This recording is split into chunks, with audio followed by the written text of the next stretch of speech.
আল্লাহ তাআলাৰ ওপৰত হাজাৰ হাজাৰ শুকৰিয়া আদায় কৰিছোঁ।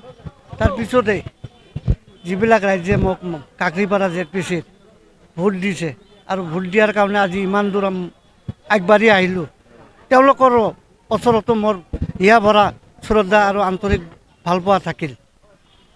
আজি খুবেই ভাল লাগিছে। ইয়াত জল্পনা কল্পনাৰ আজি অন্ত পৰিল।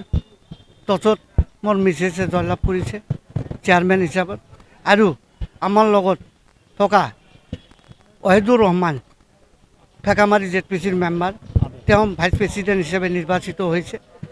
ইয়াত আমিতো আৰু ভিতৰত নাছিলোঁ। DC মহোদয়, ADC মহোদয় আৰু CO মহোদয়ে সুগ্নভাৱে তেওঁলোকে টছ কৰিছে, আপোনালোকেও হয়তো জানে। আজি খুবেই ভাল লাগিছে। এতিয়া মই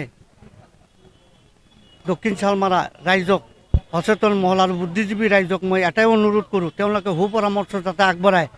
কংগ্ৰেছটো ইয়াত একেবাৰে বেকফুটত আছে, যাতে কংগ্ৰেছটোক আমি আগবঢ়াব পাৰোঁ আৰু 26ত যাতে ইয়াত কংগ্ৰেছ প্ৰাৰ্থীক জিকাব পাৰোঁ, তাৰ কাৰণে তেওঁলোকক আহ্বান জনাইছোঁ।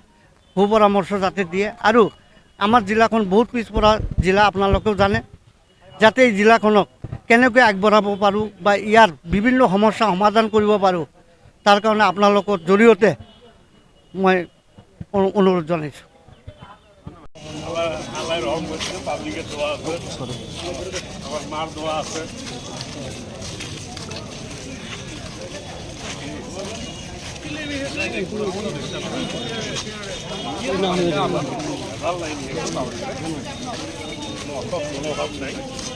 আল্লাহ